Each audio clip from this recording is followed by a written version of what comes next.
Company থেকে ঘর পর্যন্ত আজকে আমি কি করলাম সেটা নিয়ে আপনাদেরকে বলবো। এবং কোম্পানিতে গিয়ে আমি একটি ভিডিও বানালাম যেখানে আপনারা শুধুমাত্র রান্না করে লাখ লাখ টাকা ইনকাম করতে পারবেন মাসে। খুব সুন্দর একটি ব্যবস্থা, সেই সব নিয়ে বলবো। কোম্পানিতে যাওয়া আমি অ্যাকচুয়ালি হেঁটেই যাই, কারণ খুবই কাছে। এই যে বিল্ডিংগুলোতেই আমি একটি বিল্ডিংয়ের একটি কোম্পানিতে চাকরি করি। ঠান্ডার সময় কোম্পানি চত্বরেও বেশ খুবই ঠান্ডা লাগছিল এবং বেশ জ্যাকেট পরে যেতেও বেশ ভালোই। জ্যাকেট না পরলে এই মুহূর্তে খুব বেশি ঠান্ডা লাগছে, কারণ ঠান্ডাটা অনেক বেশি পড়েছে। খানিকক্ষণ বসে থাকলাম, অপেক্ষা করলাম, কারণ টাইম ঠিকঠাক না হলে আবার কোম্পানির গেট খোলে না। যাই হোক, কোম্পানিতে অ্যাকচুয়ালি তেমন কেউ থাকে না, দু তিনজন মাত্র, আর আমি বেশিরভাগ সময় আমি একাই থাকি।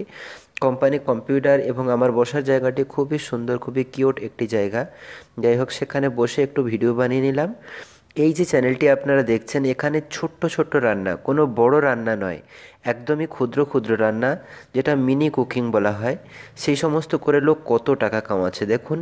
দিনে প্রায় 3 লাখ থেকে 1 মিলিয়ন 27-21 মিলিয়ন মতো ভিউ এনেছে। এই সমস্ত চ্যানেলগুলো মাসে প্রায় 2 থেকে 3 লাখ টাকা করে কামায়, এবং তার চেয়েও বেশি কামায় আবার, অনেক বেশি। অনেক অনেক চ্যানেল আছে যারা দিনে 1 লাখ টাকা কামায়। যাই হোক, আপনারা চাইলে ঘরে বসে এরকমই রান্না করে ভিডিও করতে পারেন। আমাদের কোম্পানিতে খুব সুন্দর সুন্দর প্রোডাক্ট বিক্রি হয়, যে প্রোডাক্টগুলো এই ধরনেরই আপনারা দেখতে পাচ্ছেন, যেগুলো ঘরের সামানপত্রের জন্য। আমি একটি ছোট্ট ভিডিও বানিয়েছিলাম ক্রিসমাস ডে উপলক্ষে। আমি একটি ক্রিয়েটিভ বানাচ্ছি কোম্পানির জন্য, যেটা কোম্পানির সোশ্যাল মিডিয়া পোস্টে পোস্ট করা হবে। এবং পাস্তা খেয়েছিলাম আজকে দুপুরে। সেটা খাওয়ার পর ঘরে এসে গ্যাস শেষ হয়ে গিয়েছিল, তাই গ্যাস ভরে নিলাম। দিনটা খুবই সুন্দর কাটছিল। ঘরে এসে দেখলাম রান্নাবান্নার জন্য সমস্ত কিছু রেডি হচ্ছে।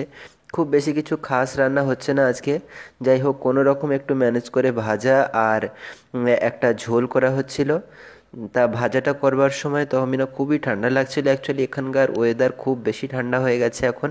আগুনের পাশে একটু বেশি ভালো লাগে।